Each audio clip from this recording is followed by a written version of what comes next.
الکریم اما بعد اعوذ باللہ من الشیطان الرجیم بسم اللہ الرحمن الرحیم. عزیز طلباء طالبات السلام علیکم. میں ذیشان کمار اردو کے لیکچر کے ساتھ آپ کی خدمت میں حاضر. بچوں، آج ہم شیخ غلام حمدانی موصلفی کا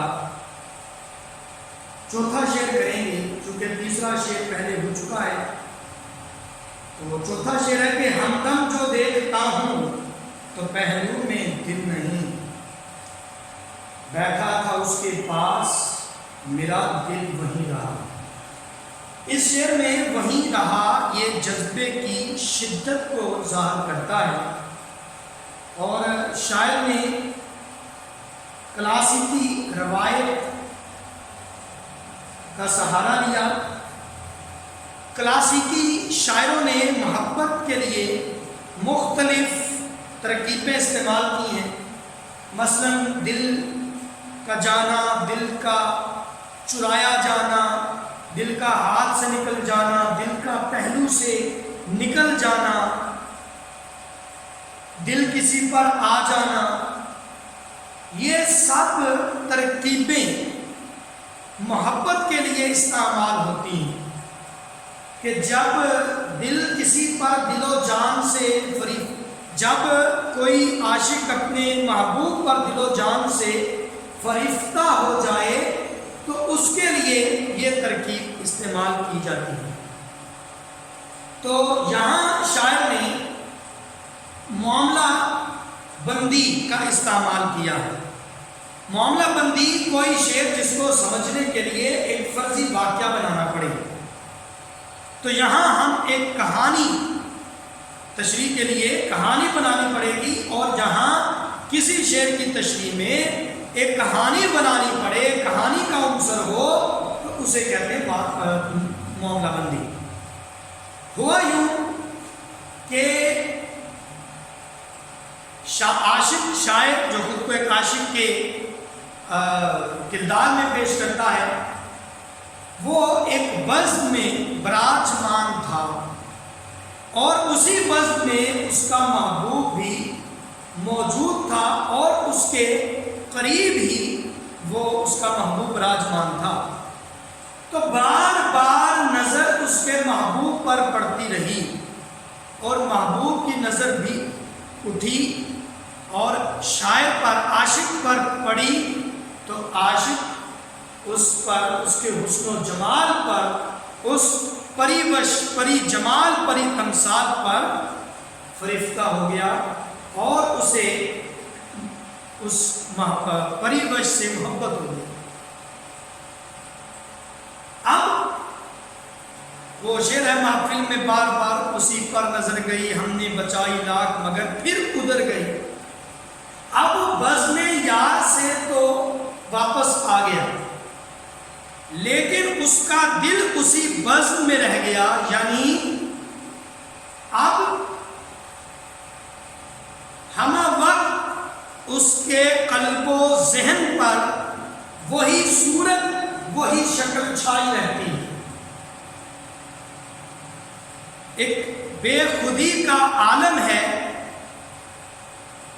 اضطراب اور بے قراری کی حالت ہے کہ نہ چاہتے ہوئے بھی اس کے ذہن میں، اس کے خیال اور تصورات میں وہی چہرہ گھومتا رہتا ہے. اس کی ادائیں دل کو ایسی بھائیں کہ دل اسی کا ہو گیا.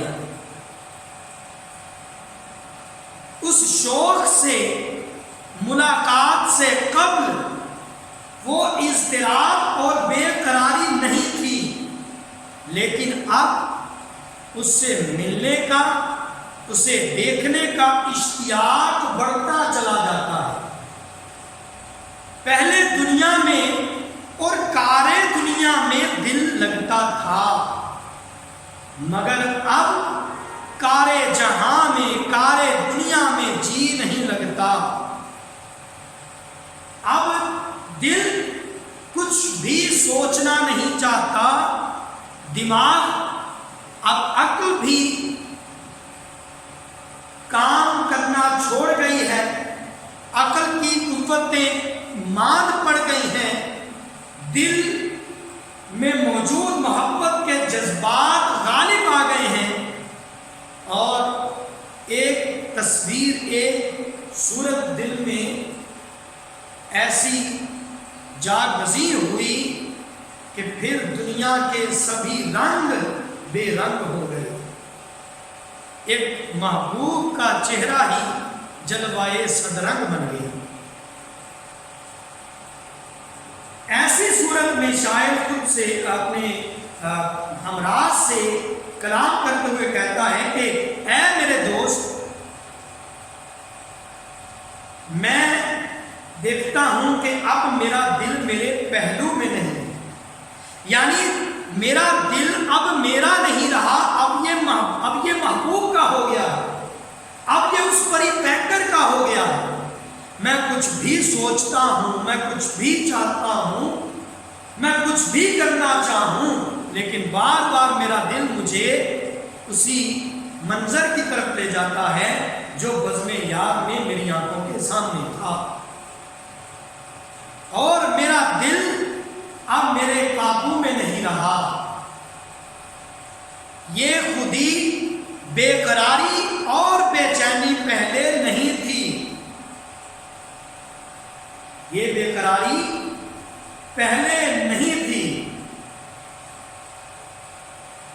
اور دوسری بات، پھر وہ ہمراز دوست پوچھتا ہے کہ اس کی کیا وجہ ہے، تو وہ کہتا ہے کہ میرے بزم یار میں میرے قریب ہی وہ پریوش بیٹھا تھا، اور میرا دل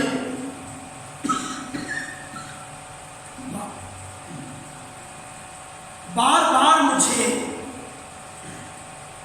اس کی طرف مائل کرتا رہا،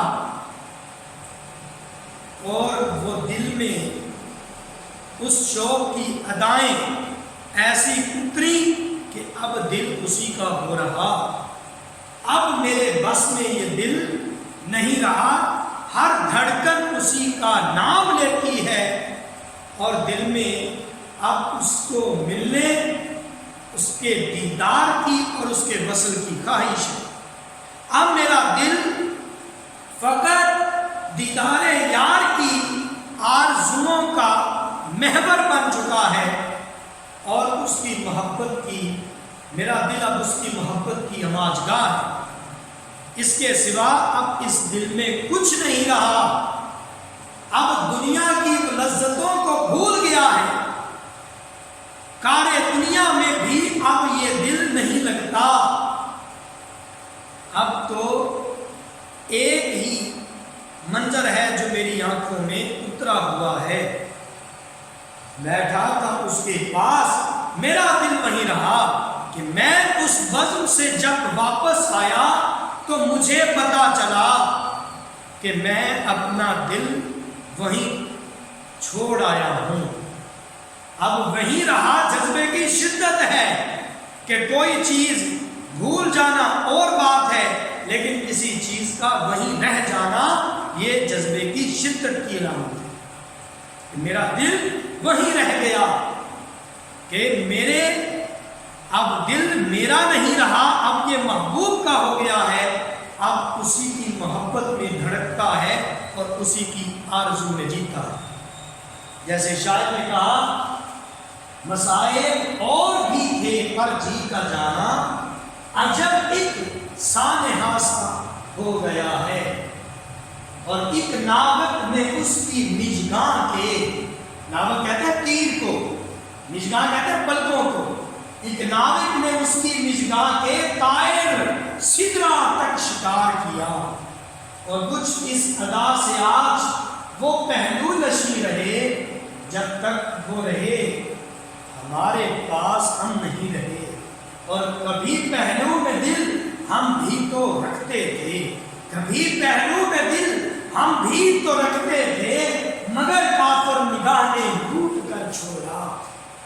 تو بیٹا، یہ بڑا سادہ سا مفہوم ہے اس شعر کا، تیری دزدیدہ نگاہوں کو دعا دیتے ہیں جتنے چکتے ہیں یہ تیر اتنا ہی مزہ دیتے ہیں، جس طرف بھی اٹھ گئی ہیں آہیں ہیں، چشم بددور کیا نگاہیں، چشم بددور کیا نگاہیں ہیں، اور جدھر اٹھائی نظر قتل عام تم نے کیا، قضا کا نام ہوا اور کام تم نے کیا۔ یہ محبوب کی نظروں میں وہ جادو تھا کہ اس جادو کی دل فریب اور دل فریبیوں اور آنائیوں میں عاشق ہو گیا، اس کا دل اب اس کا نہیں رہا بلکہ محبوب کا ہو گیا۔ یہ اس شعر کی سادہ سی تشریح ہے، بڑا لطیف شعر ہے، اور محبت کے معاملات کو یعنی آغاز محبت کو بڑے خوبصورت الفاظ میں بیان کیا ہے۔ تو یہ شعر اچھی طرح دیکھ لیجئے گا، انشاءاللہ اگلے شعر کے ساتھ اگلے لیکچر میں حاضر ہوں گا۔ جب تک میں اجازت چاہتا ہوں، اللہ حافظ۔